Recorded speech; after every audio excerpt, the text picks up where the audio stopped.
Boa tarde a todos e bem-vindos à Mágica dos Seres Humanos, The Magic of Human Beings. Meu nome é Carol Cristina da Silva e a Mágica dos Seres Humanos foi criada para contar histórias incríveis, para dividir com todo mundo. E até agora,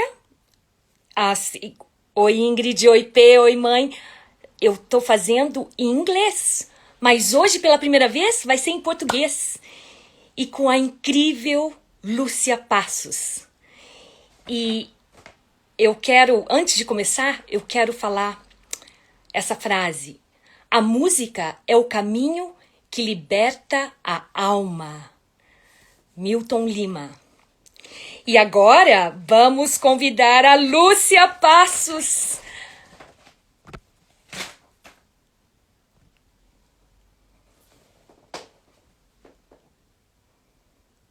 Oi, Lúcia. Eu vi que ela tá aí. Agora vamos chamá-la.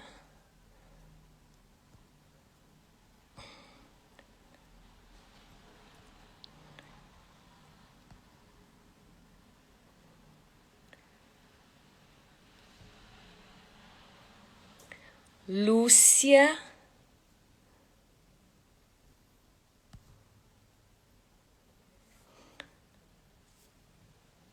A gente fez o nosso teste na quarta-feira e deu super certo.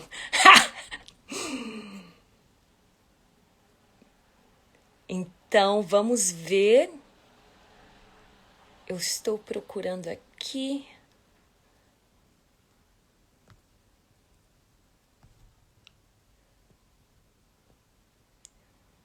Aqui veio o request da Lúcia. Oi, Solange. Que legal! Oi, Ah, Lúcia! olá! Olá, tudo Oi, bem? tudo jóia? Obrigada pela sua presença na Mágica dos Seres Humanos. Imagina, eu agradeço a oportunidade de estar com você. Que bom, que ótimo. Tá, muito bom. Obrigada pela oportunidade. Obrigada a você Você, por participar. imagina. Então, você me ouve bem aí? Me ouve bem? Sim, mas será que dá para colocar o volume um pouquinho mais alto? E agora? Agora tá melhor. E agora? Melhorou? Agora tá perfeito. Ah, então tá bem. Então tá bem. Então vamos lá, Carol. Vamos lá. E como que você tá, Lúcia? Olha, estou muito bem. Hoje eu estou melhor ainda, porque ontem eu fiz a vacina. Ah, foi? Tá? Ontem, foi ontem, então eu estou bem feliz, né? Nesse momento difícil, pelo menos a gente está um pouquinho menos despreocupada, né? Apesar de continuar cuidando, né? Cuidando muito até lá. Sim. E vai ter a segunda dose? Ou é só uma Sim, vez? segunda dose. A segunda dose daqui a 28 dias. Ah, É, ok. mas estou bem feliz. Acho que a gente tem que comemorar, né? Esse momento da vacina, a gente tem que comemorar. Cada gota da vacina que chegar nesse país e nas pessoas, a gente tem que comemorar. Sim. Aqui tem gente que até vai para farmácias que, né, tem agendamento para tomar vacina e às vezes as pessoas não vão ou alguma coisa acontece, então eles jogam a vacina. Então tem gente que vai e fala, ó, posso deixar meu número, meu telefone, porque se tiver vaga, se alguém não vier, aí estão fazendo Olha, isso, para não perder nada, né, então, para aproveitar. e não pode perder, não pode perder mesmo. Isso aí. Lúcia, gente, olha, é tanta coisa, viu?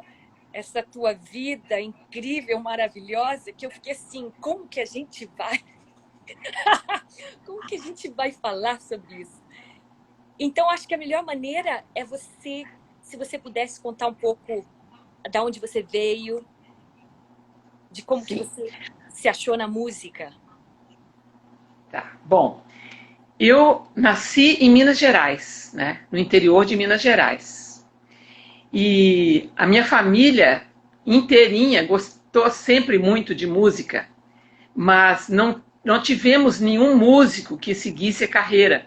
Todos gostavam, cantavam, alguns tocavam, né? Tinha um compositor, meu tio, o meu irmão compõe também, toca violão, mas, na verdade, o meu sonho não era fazer música. Eu sempre quis ser psicóloga. O meu sonho, desde sempre, foi ser psicóloga. E a música me acompanhou desde criança, porque tinha um conservatório na minha cidade, e eu comecei a estudar aos 9 anos, e fui levando a música, mas jamais imaginei que eu ia fazer da música a minha vida. Mas desde criança você já queria ser psicóloga? Eu gostava sempre de agregar pessoas, de compreender as pessoas, de estar junto com as pessoas. E outra coisa, eu sempre gostei de ensinar. Quando eu tinha 9 anos, eu tinha uma escolinha na minha casa, que eu ensinava as crianças da rua, né, as crianças vizinhas, e algumas delas, ao invés de entrar na primeira série, entravam na segunda, porque já tinham passado pela minha escola. Então, o fato de dar aula, de ensinar, sempre fez parte da minha vida também, né? Bom, e eu, querendo ser psicóloga, os meus pais não podiam me manter numa cidade grande para eu estudar. Então eu segui ali, fiz todos os 9 anos do conservatório. Depois, quando eu terminei também o 2º grau, professor e tal, eu comecei a dar aula lá no conservatório, né, de várias matérias, porque numa cidade pequena, uma pessoa às vezes pode atender a muitos chamados, né? E assim foi. Bom, e eu sempre cantei desde 4 anos. A primeira vez que eu cantei em público foi com 4 anos. Então, tudo isso, a música fez parte de mim. Na verdade, eu sempre digo que eu não escolhi a música me escolheu, a música que me chamou, sabe? A música que me chamou. E a minha vida foi sendo levada, né, para a música, assim. E eu comecei a dar aula no conservatório, aí fui ao Rio, tive muitas aulas no Rio com uma professora austríaca maravilhosa, que ela me ensinou a ensinar música, canto, né? Ensinou a ensinar. Ela me ensinou a ensinar. Ela via, assim, o meu gosto, né, por compartilhar aquilo que eu fazia, aquilo que eu aprendia, né? Então ela me ensinava como fazer isso, né? Bom, em 1978, quando eu estava participando de um curso lá em Teresópolis, no Rio de Janeiro, eu encontrei lá o maestro José Pedro Boécio, que era um maestro daqui do Rio Grande do Sul, daqui de Porto Alegre, e trabalhava aqui em São Leopoldo, e que me convidou para passar uma semana aqui. E eu vim dar aula uma semana, e eles gostaram muito e me fizeram proposta para ficar. E eu jamais imaginei, né, de ficar aqui, longe da minha família, né? Eu trabalhava numa faculdade, eu dava aula de música, de canto no conservatório, e tudo, e eu jamais imaginei. Mas eu vim passar um mês aqui. E desse mês viraram 3 meses, 6 meses, e agora, em abril, agora faz 43 anos que eu moro aqui no Sul. Peraí. Então, uma semana você foi passar aí, virou um mês, viraram 3, viraram 6, e agora é 43 anos. 43 anos que eu moro aqui. Sabe? Eu me identifiquei com o povo gaúcho, eu me identifiquei com o meu trabalho, não é? Me identifiquei com o meu trabalho, com as pessoas, da possibilidade de compartilhar o meu trabalho aqui no Rio Grande do Sul. Então, aqui, nesses 43 anos, muitas coisas aconteceram. Então, não só através do primeiro momento do trabalho com o maestro Pedro Boécio, eu trabalhei 22 anos com o maestro Pedro Boécio no coral da Unicinos, que foi um trabalho que mudou a maneira de se ver a técnica vocal dos coros brasileiros. Porque antigamente as pessoas cantavam a música brasileira muito com aquele enfoque operístico, né? Descaracterizava a música brasileira. E um dos trabalhos que o Zé Pedro sempre pedia era que a gente tivesse uma maneira brasileira de cantar. E a gente foi desenvolvendo a técnica para a música brasileira original para coro, para os arranjos de música popular, né, que aqui é muito rico, né? E então a gente fez. Quando a gente participou de um concurso nacional lá no Rio de Janeiro, em 1978, no ano que eu cheguei aqui, a gente já teve uma grande aceitação do público. Em 1980, aí já não era mais o coral da Unicinos, não era o coral da ginástica. Esse 78 foi o coral da ginástica, onde eu vim trabalhar. Depois, em 79, eu fui para a Unicinos. Então, em 1980, a gente participou do concurso nacional de coros do Jornal do Brasil, no Rio de Janeiro, e a gente venceu de novo, não só o primeiro lugar, mas também a interpretação da peça de confronto. E isso foi muito elogiado. A dicção era muito boa, e a maneira de cantar, a leveza do som e tudo mais. Então, ali, a gente até teve um comentário na revista Veja, que isso durou muitos anos, que era um coral irritantemente perfeito. Irritantemente. Tá? E aí a gente levou, né, adiante esse trabalho. Depois o maestro Zé Pedro faleceu, e eu também não fiquei mais na Unicinos, e hoje eu tenho o Madrigal Presto, que é regido pelo maestro João Paulo Sefrim, né, que tem, o Madrigal já tem 14 anos, e faz um trabalho lindíssimo, né, um trabalho muito gratificante. Paralelo a todo esse trabalho coral, a que eu fui me dedicando em função do meu gosto pelo ensino, né, por compartilhar isso, eu cantei muito, fiz muitos recitais, cantei muito com orquestras, recitais aqui no Brasil, fora do Brasil, na Áustria, na Alemanha. Então, a minha vida como cantora foi paralela ao meu trabalho com os coros. Até que eu passei a me dedicar mais às oficinas, ao trabalho com os coros. Dei oficinas no Brasil inteirinho, preparei regentes, professores no Brasil inteiro. E então, meu trabalho como cantora ficou um pouco deixado, assim, né? Mas eu sempre falo que isso é uma caixinha que fica guardada dentro de mim. Quando, às vezes, a tampinha dessa caixa abre, vem aquela vontade de cantar de novo, né? Mas, paralelo, vem também a necessidade de deixar alguma coisa escrita, alguma coisa em que as pessoas, lá na frente, né? Quando, se Deus quiser, vai demorar muito, né? Quando eu não estiver mais aqui, que as pessoas tenham alguma referência do meu trabalho. Então, é um livro que está sendo escrito, assim, a passos de tartaruga, né? Mas que, quando acontecer, quando eu conseguir formatar isso mesmo, vai ser uma história bonita que eu acho que eu vou deixar para as pessoas, que eu vou contar para as pessoas. Sim. É. Então, assim, eu sou muito grata. Está escrevendo. Aos poucos eu vou escrevendo as minhas vivências, né? As minhas vivências. Eu não vou escrever um livro para ensinar as pessoas a fazer técnica vocal. Isso tem na internet, tem muitos livros, tem bons livros de bons professores. Eu quero contar as minhas vivências nesse tempo todo, de mais de 50 anos que eu trabalho pela cultura, pelo canto, trabalhando a voz das pessoas e principalmente motivando as pessoas a fazer música, a ser mais felizes através do canto e através da arte, através da música, né? Então, acho que isso aí, eu agradeço muito a vida de ter me escolhido, né?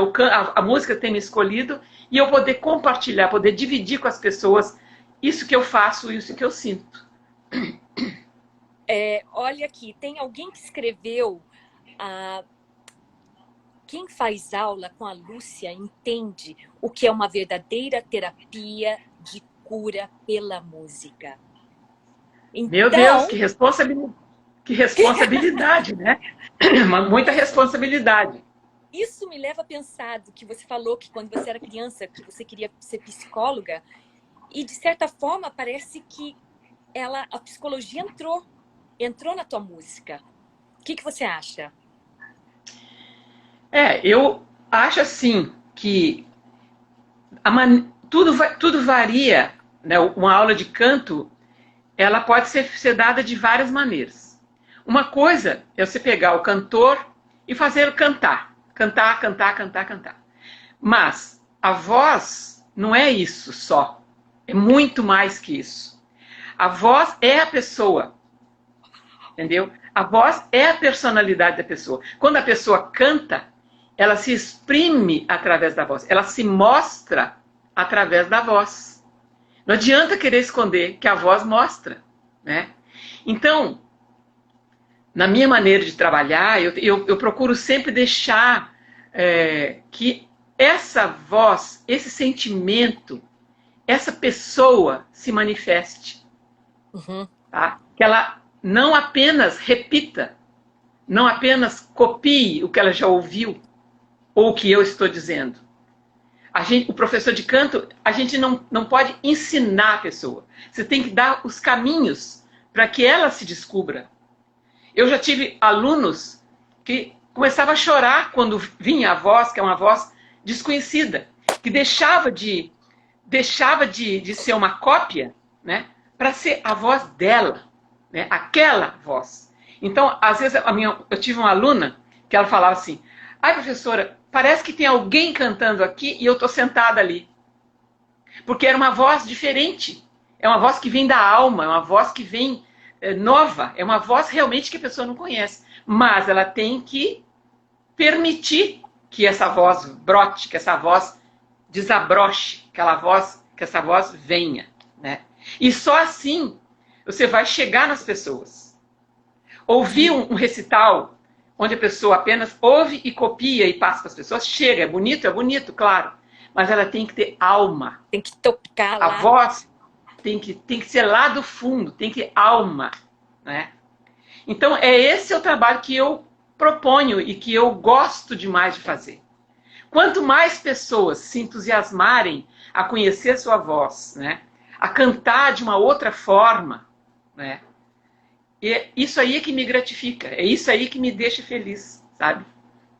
Que lindo! E a Clarice escreveu aqui: Lúcia ensina muito mais do que música, ensina sobre a vida, sobre pessoas, sobre a alma, o que é o que você estava acabando de dizer.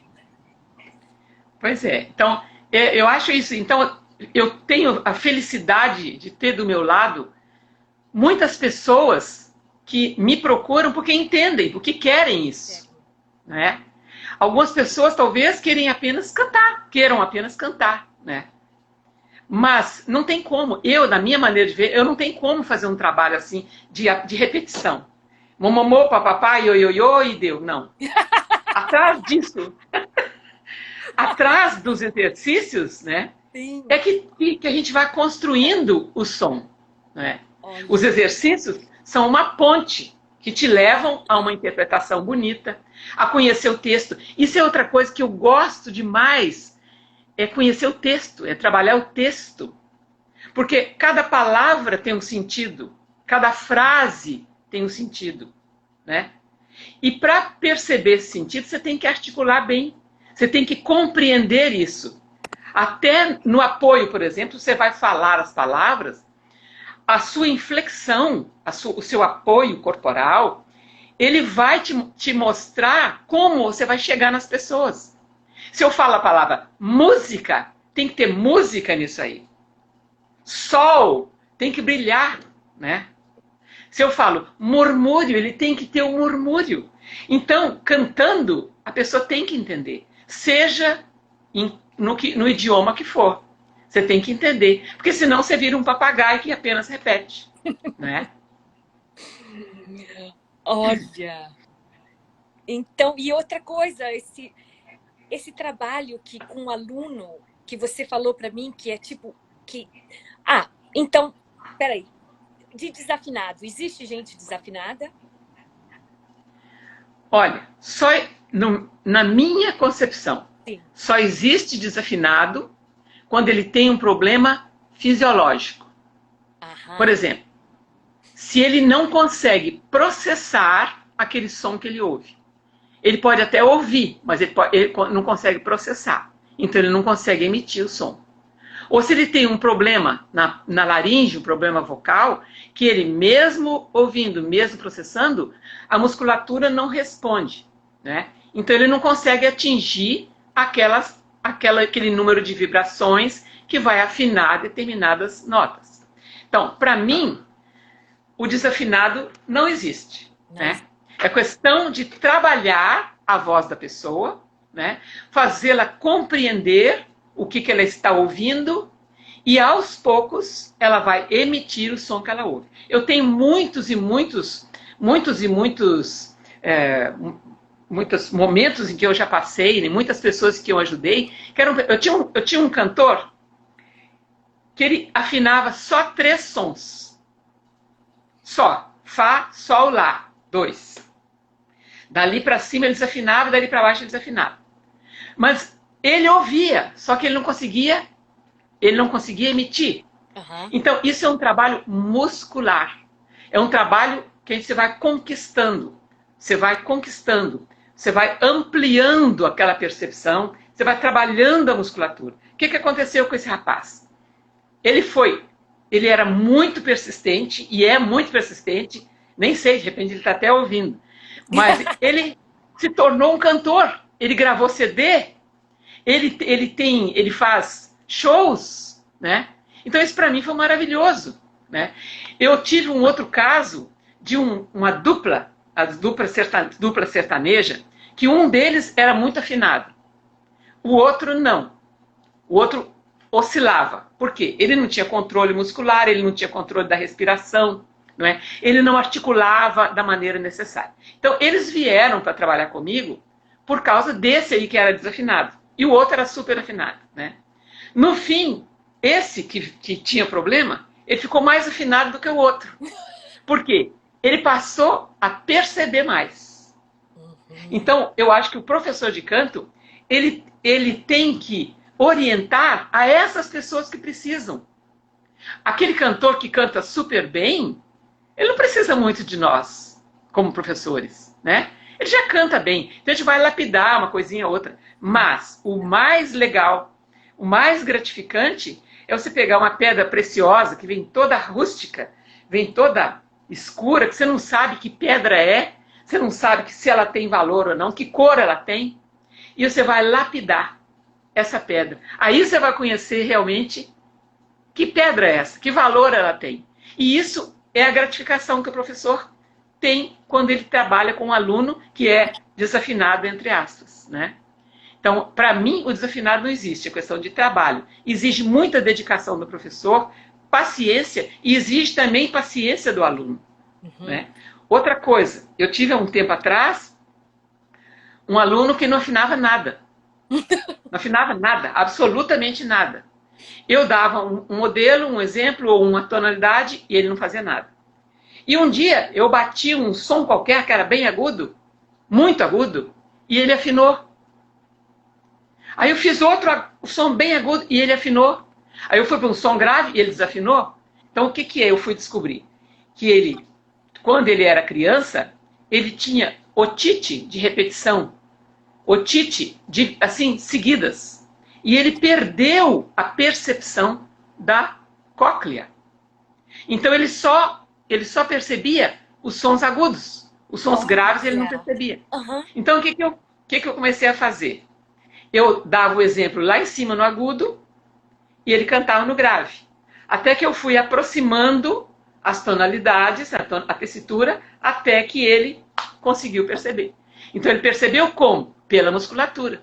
Isso é mágica? Não é mágica, é trabalho. Né? É dedicação. E isso eu adoro fazer, sabe? Eu gosto muito de receber um cantor bom, eu tenho vozes lindas que trabalham comigo e já trabalharam comigo, mas é muito gratificante quando você trabalha, quando você, entre aspas, fabrica a voz de um aluno, porque ele quer. Se ele não quiser, não vai acontecer, sabe? Ele se dedica, ele quer, né? Então, a gente trabalha dessa forma. Eu agradeço muito quando surge uma situação dessa. Ginástica, né? Uma ginástica, É músculo, é muscular. Você tem que ter a percepção, né? Você tem que processar isso, mas a musculatura tem que acompanhar, né? Então você vai trabalhando das duas maneiras, né? Olha, trabalho lindíssimo! Lúcia, Eu adoro. uma pergunta aqui que eu vi, assisti então eu estava pesquisando e eu vi uma entrevista que você deu e lá você falou sobre o Clube da Esquina. E eu tenho amigos aqui que adoram o Milton Nascimento. Você poderia contar esse encontro na Kombi? Quem não adora o Milton Nascimento, né? Maravilhoso. Quem não adora, né? Mas então, essa história é bem interessante, assim. Quando eu morava em Minas, na minha adolescência, eu tinha primas que moravam em Belo Horizonte e que eram amigas do Milton, eram amigas de todo o pessoal ali, Fernando Brant, todo o pessoal ali que depois formou o Clube da Esquina. E quando eu tinha férias, eu entrava em férias e eu ia para Belo Horizonte para encontrar as minhas primas. E a gente tinha um trio, sabe? Uma delas tocava violão, era a Aninha, a Malo e eu. E a Malo fazia os arranjos, a Aninha tocava e eu chegava e cantava. Então, muitas vezes eu chegava, nem tinha tirado a mala ainda, colocado a mala para dentro de casa, e já tinha um ensaio, porque a gente ia ter um programa de televisão de tarde. Muito bem. Delícia! E a gente ia cantava e era muito bonito, sabe? E a gente fazia serenatas com esses músicos maravilhosos, o Wagner Tiso, né? O Toninho Horta, que era inclusive vizinho da minha tia e tal, e a gente tocava com esse pessoal. E um belo dia, a gente estava fazendo serenata numa Kombi, e o Milton estava junto, nós três, o Milton e mais outros. E ele me mostrou a música nova, nos mostrou a música nova, que era Travessia. Imagina, olha só, né? Travessia. E ele cantou a Travessia, e ele me ensinou, e ele cantava a primeira parte, e a segunda parte, que era mais aguda, eu cantava. Olha. Então, isso nunca mais saiu da minha cabeça. Por quê? Foi um momento glorioso. Jamais imaginei que Travessia ia ser conhecida no mundo inteiro, cantada no mundo inteiro, né? Da maneira como é, com o respeito que as pessoas têm pelo Milton, né? E então esse momento foi muito especial, assim. A gente tinha um programa que era um programa que chamava Música Nossa. E todo esse pessoal, Pascoal Meirelles, todos esses cantavam. E nós também, do nosso trio, nós também participávamos desse Música Nossa, que era no Instituto de Educação lá em Belo Horizonte. E então são momentos assim, histórias da vida. No fim, eu fui para a música erudita, né? Acabei vindo para o Rio Grande do Sul. E a música... O que te levou aí a música erudita? A música erudita? Não, a música erudita já foi comigo desde que eu estudava canto, né? Lá em Minas. Uhum. Então todo o repertório é isso, mas a música popular foi paralelo. Tá. E eu tive essa vivência. Então tem coisas lindas, músicas da música popular brasileira, né? Que são assim joias raras, pérolas, não só do Milton, não só do pessoal, né? Mas é do Lobo e muitos outros, e hoje Chico Buarque e outros mais. São músicas que a gente não ouve mais naquela qualidade, né? A música brasileira perdeu muito em muitos aspectos, né? Se a gente Você olhar, acha que por exemplo, nos últimos tempos perdeu muito? Eu acho, sabe? No texto, sabe? Okay. Os ritmos que ficaram muito mais populares, assim, né? E então tem muita coisa linda, né, que precisava ser resgatada, né? Muita coisa linda que precisava ser resgatada. E eu fico feliz assim quando eu ouço alguém cantando. No caso, tem muitos alunos que gostam dessa música brasileira. Vamos pôr a música brasileira de boa qualidade, né? Que aí você pega o Gilberto Gil, você pega o Caetano, você pega o Milton, o Chico, o Edu Lobo, que eu gosto muito, né? E então essas pessoas cantam, resgatam essas músicas, né? Olha, tem uma cantora brasileira que eu adoro, que é a Mônica Salmazo. Não conheço. Mas tem que conhecer, maravilhosa, maravilhosa. Ela resgata e ela busca músicos excelentes para tocar com ela. E na pandemia, ela fez encontros que ela chamou O de Casa. Ou de Então ela casa. convidava O de Casa, O de Casa. Ela convidou músicos famosos aqui do Brasil para cantar com ela. E justamente ela resgatou esse repertório incrível. Isso vale a pena. Quem não assistiu tem que assistir. Mônica Salmazo. Tá? Ela tem encontros maravilhosos, assim, e ela canta, é um encanto. A música, a voz dela não tem ponta, a voz dela é redonda. Eu sinto a voz dela como se fosse dentro de um jarro de cerâmica, sabe? Que ela passeia ali, assim. Olha. Você não vê um esforço, é uma coisa linda. Precisa conhecer. Quem não conhece, precisa conhecer a Mônica Salmazo. Tá? Então, a minha passagem pela música popular foi por aí. Mas eu perdi, assim, o contato com todo mundo. O Milton, quando ele esteve aqui no Rio Grande do Sul, há muitos, na época do Zé Pedro ainda, né? Tem 20 anos que o Zé Pedro morreu, deve ter uns 30 anos. Quando ele veio aqui, nós fomos cantar para ele, no saguão do hotel, e ele nos recebeu, o Coral Unicinos, e a gente cantou as músicas para ele. E de noite ele nos convidou para ir ao assistir o show, dedicou a Canção da América para nós, porque a gente cantou um arranjo, um dos arranjos que o maestro Zé Pedro Boécio fez, e que agora a gente está resgatando. Nós vamos gravar esses arranjos, né, que estão sendo editados pela Clarice Pereira, revisados pelo maestro João Paulo Sefrim, que é o maestro do nosso madrigal. Todo esse material será gravado e faremos o lançamento das partituras. É por isso que a Clarice está fazendo esse material. Então, que o mundo inteiro vai poder conhecer esses arranjos, né? Então, foi muito bonito, assim, a gente poder cantar a música brasileira em homenagem ao Zé Pedro, mas também deixando esse lastro, né? Deixando essa gravado, né? Esse material. Sim. Olha. E, Lúcia, nesse tempo todo que você passou aí, nessa semana que viraram 43 anos, teve a Presto Produções. Sim. Quando surgiu, né, a Presto foi o resultado de tudo isso que eu tinha vivido antes de 2005. Nos 26 anos que eu trabalhei na Unicinos, nós fizemos muitas coisas, né, muitos concertos, muitos projetos e tudo. Mas, quando a Unicinos mudou o seu enfoque cultural, né, eles terminaram com tudo. Terminaram com os 6 coros que a gente tinha, terminaram com a orquestra. E, claro, como eu era coordenadora naquela época, eu fui a primeira a sair, né? Mas existe vida depois.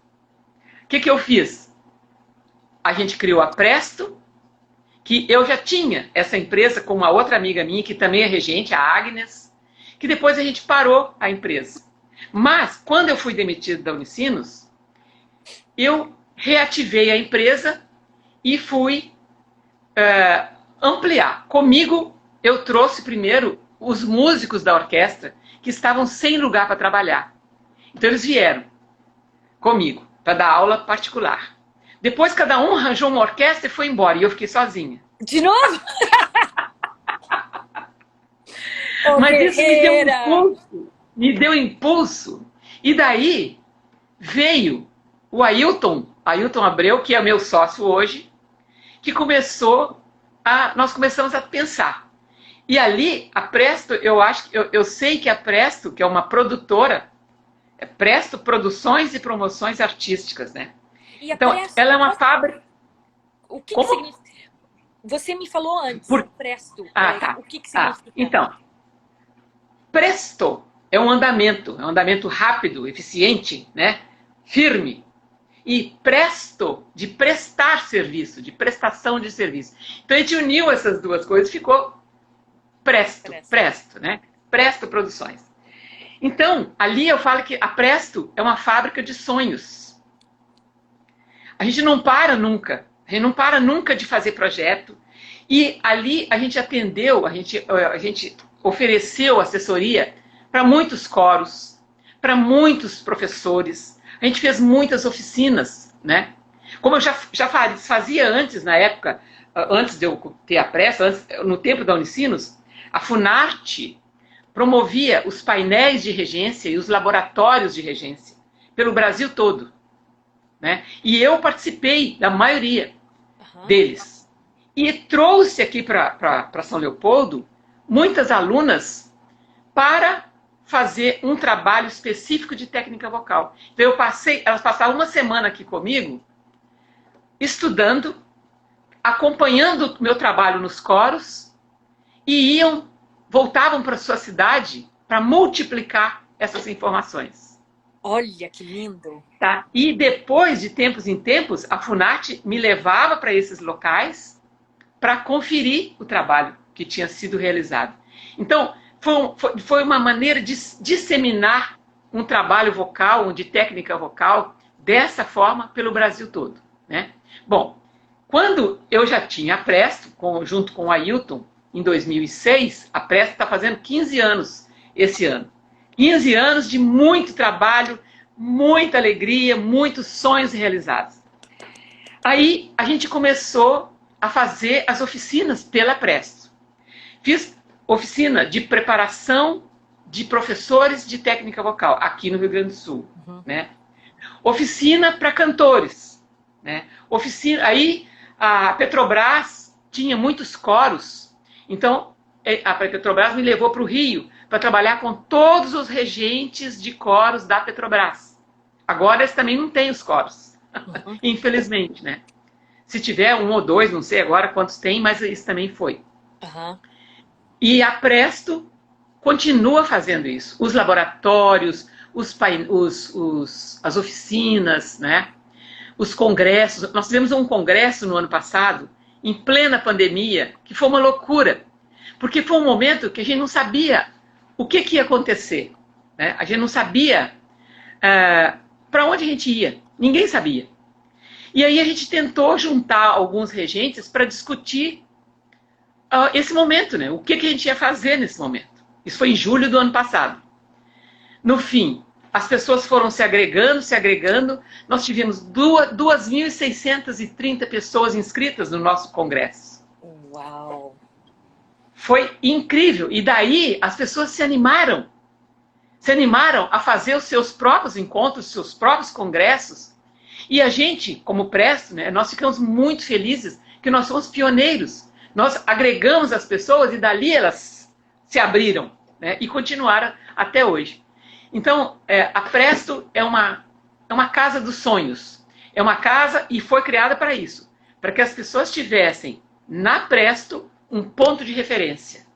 Com um trabalho de qualidade, um trabalho responsável, né, que pudesse atender a muitas pessoas. Então, ali, além das oficinas, dos laboratórios, né, que a gente tem, dos intensivos de música que a gente faz no inverno, no verão, a gente tem, então, esse trabalho de atender a todo mundo, né, atender a todas as pessoas, de propagar a música, né, criar projetos, mas projetos não só aquele projeto que a pessoa vai lá, assiste e vai embora para casa. Sim. Nós temos um projeto que é o mais antigo, foi o primeiro projeto que a Presto fez, que é o projeto Musicâmara, que está na 13ª edição.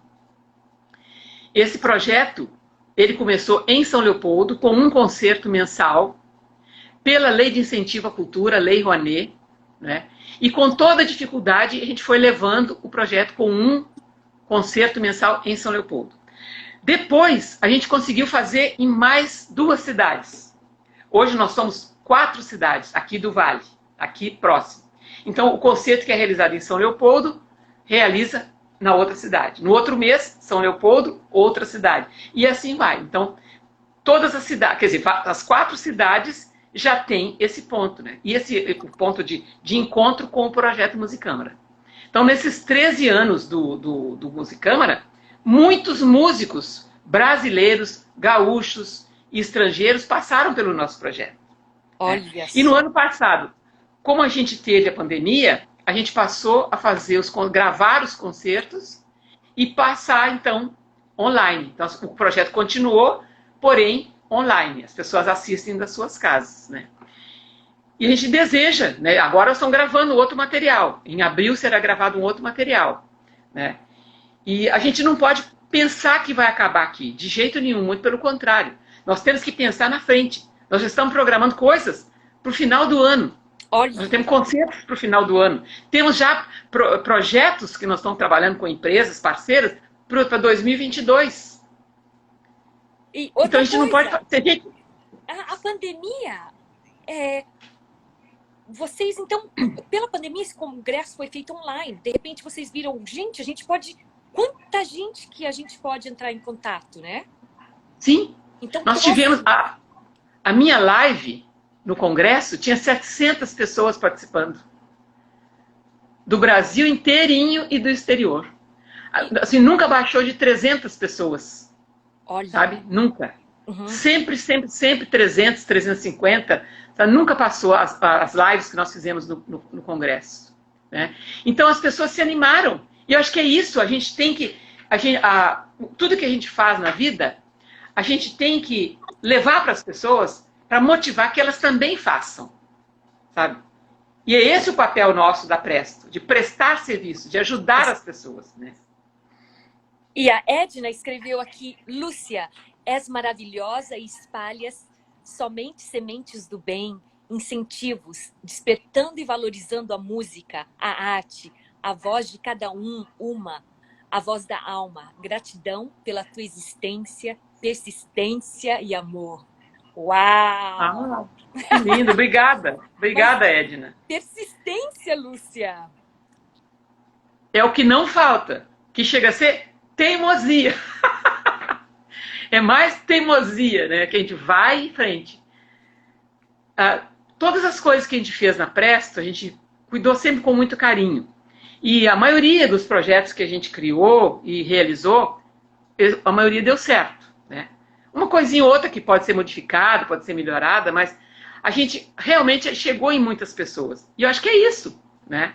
O Fernando Brant tem um texto, que é uma música chamada Filho, do Milton Nascimento.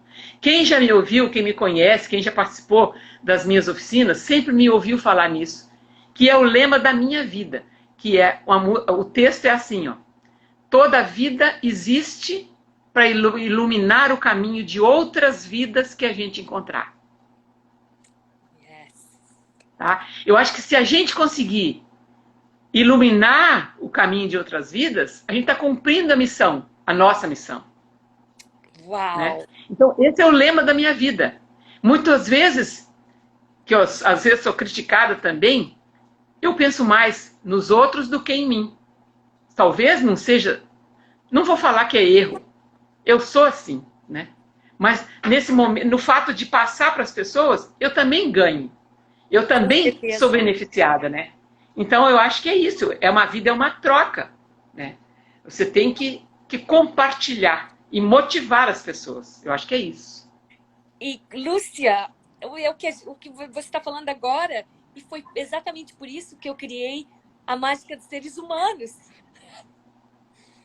Olha só. Compartilhar, para essas experiências lindas, para inspirar as pessoas. E para saber que a gente não está sozinho, né? Isso. E assim, ó, a pandemia, ela deixou as pessoas sozinhas. O fato de não poder encontrar as pessoas, o fato de não poder sair de casa, né? Não poder abraçar ninguém, as pessoas ficaram sozinhas. Mas o que aconteceu? Todo mundo teve que transformar esse momento, né? E a tecnologia ajudou muito. Então, no ano passado, a gente fez muitas lives, né? Como no congresso, como nas oficinas que eu dei, nas universidades que promoveram encontros, assim, né? Eu dei muitas palestras no ano passado. Então, às vezes eu olho para trás e penso, mas foi um ano difícil, foi difícil. Perdido, talvez, em alguns momentos. Complicado, pessoalmente, muito complicado. Mas a gente também transformou muitas coisas. E transformou também muitas vidas, né? Então, eu acho que se foi assim, a pandemia está servindo para isso, bastante. Né? Eu acho que a gente chegou em muito mais pessoas do que se a gente tivesse presencialmente trabalhando. Uhum. Né? Sim. Sim.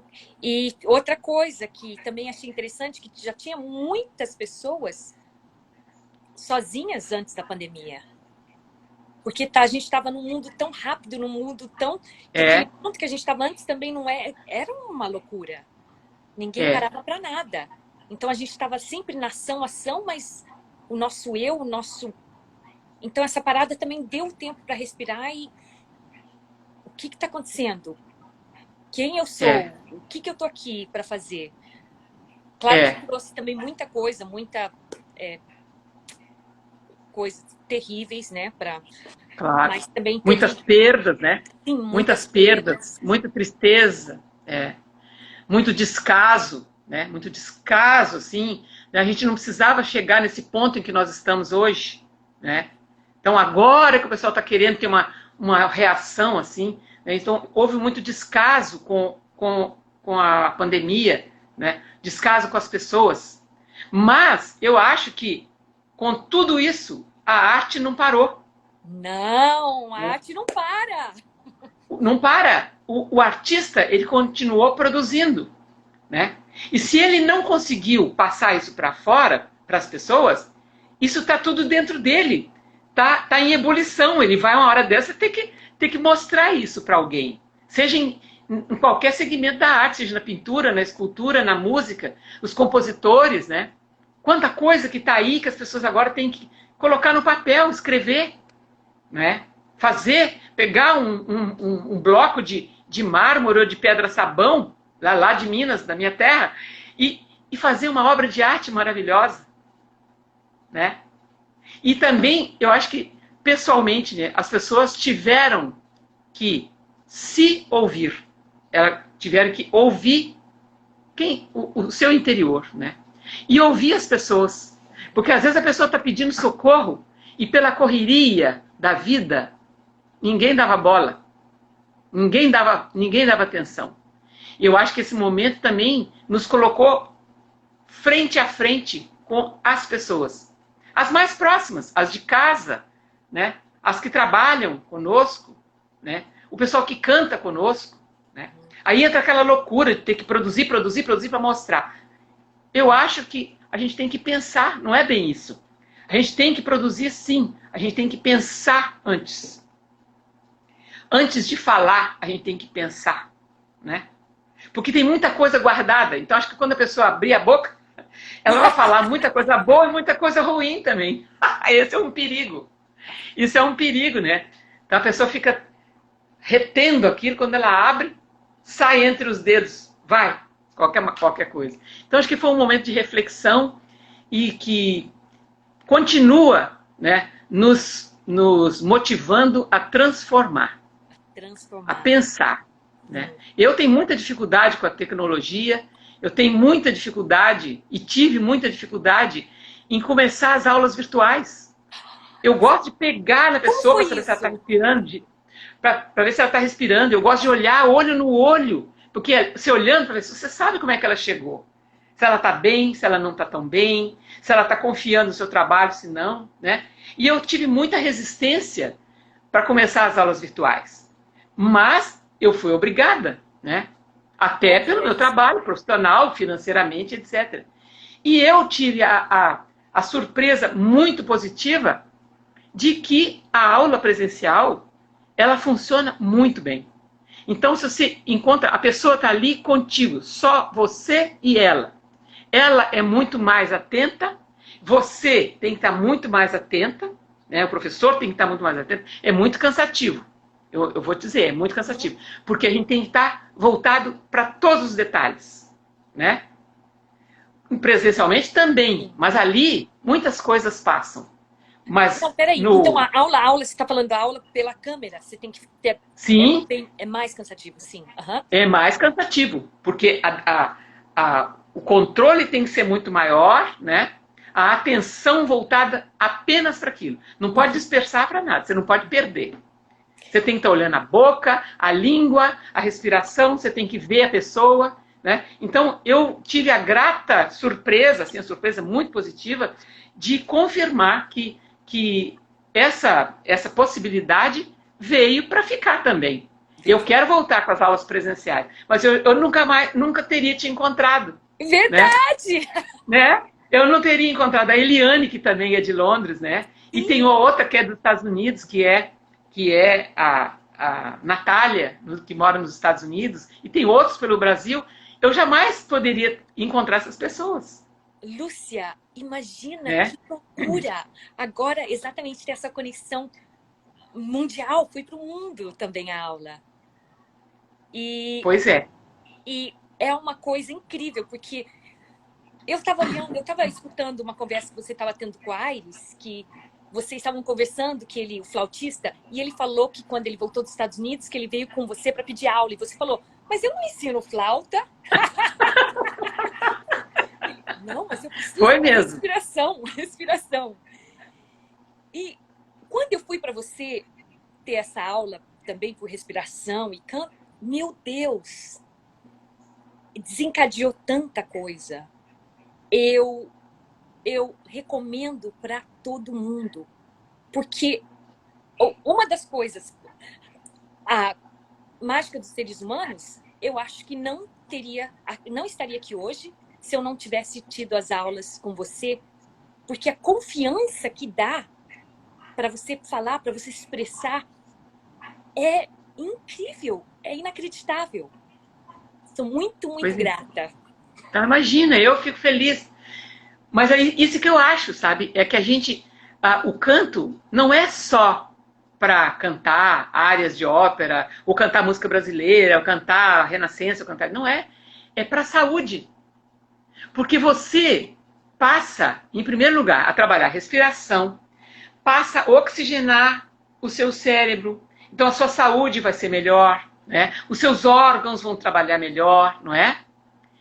Mas aumenta a autoestima.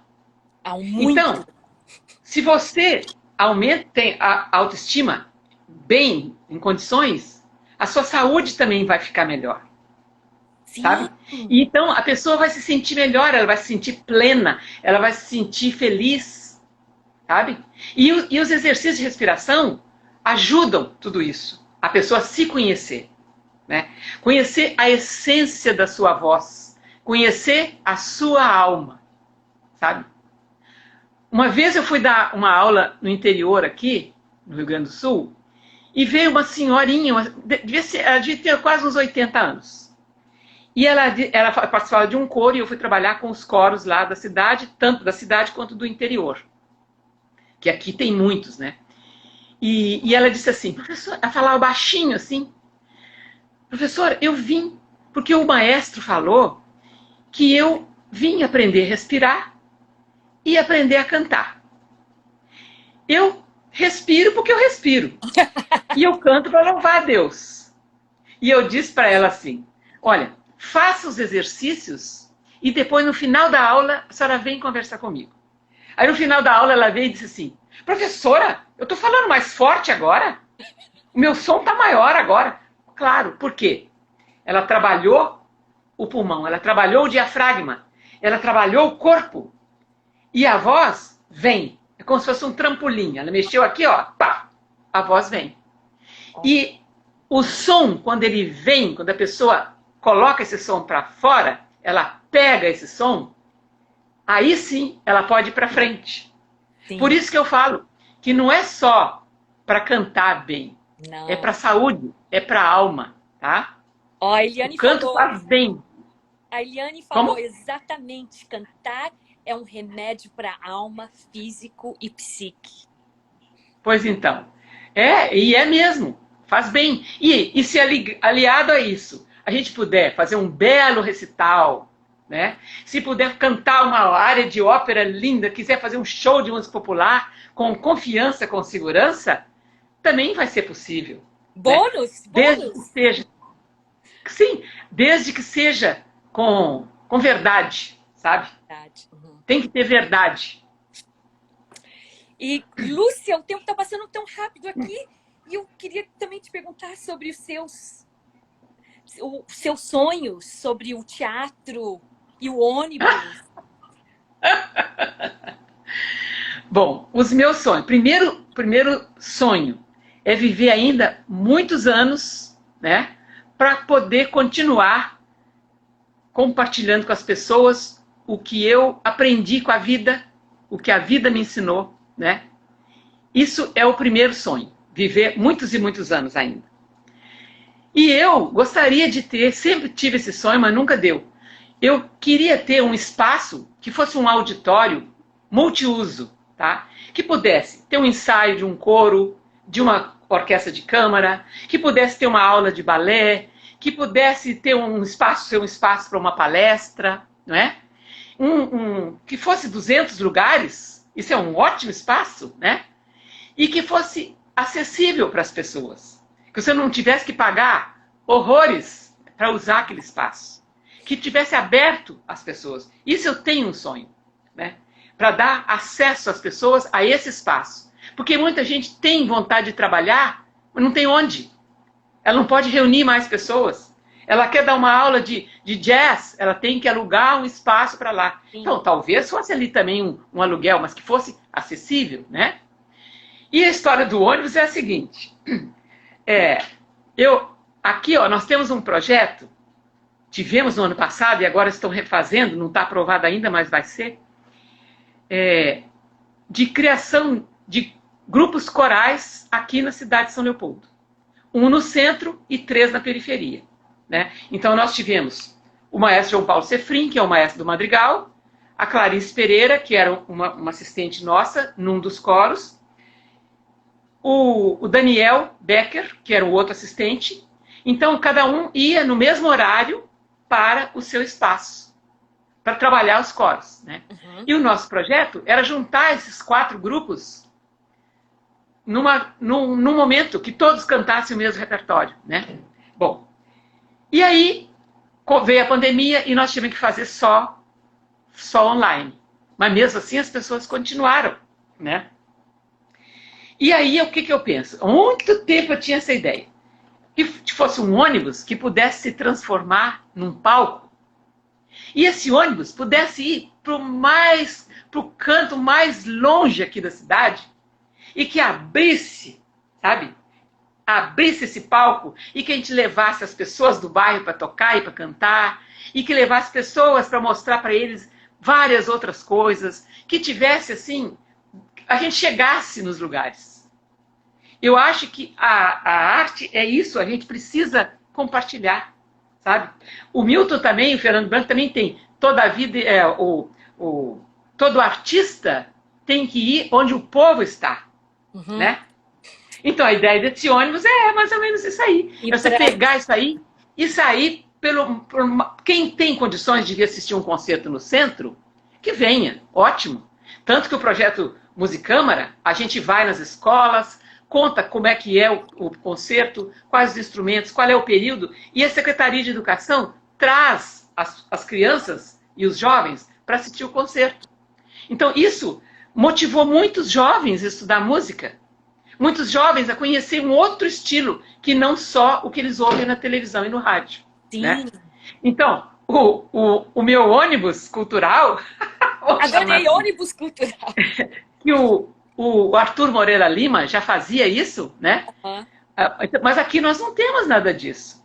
E quem sabe um dia a gente vai ter alguém que possa nos ajudar a concretizar essa ideia, né? Sim. Eu ficarei feliz assim, quanto mais pessoas eu souber que através do meu trabalho, que através da minha arte, foram mais felizes, eu vou estar plena, vou estar realizada.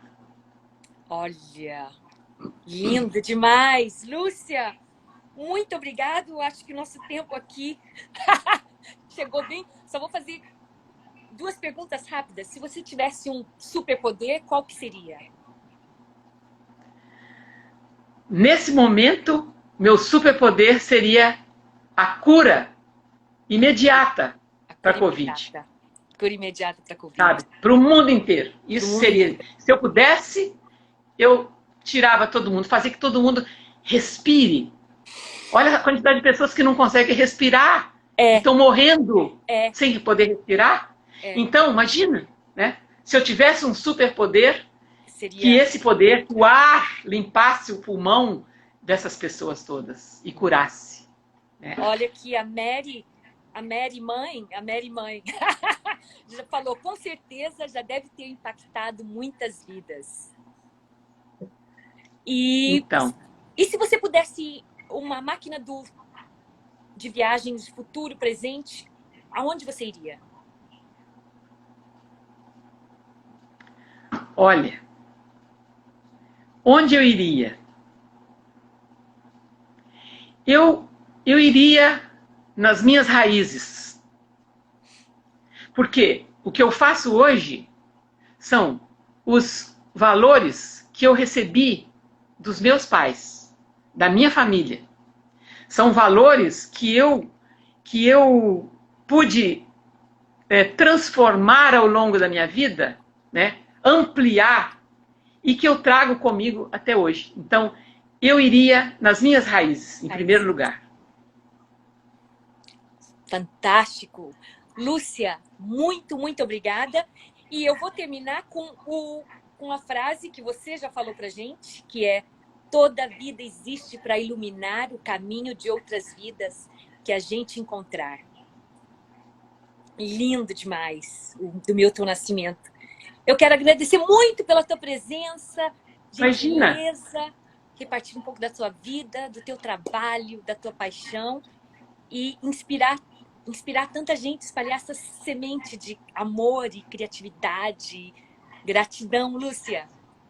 Tá, muito obrigada. E eu agradeço a todas as pessoas que passaram comigo por essa vida e estão comigo ainda. Porque sem as pessoas a gente também não é nada, né?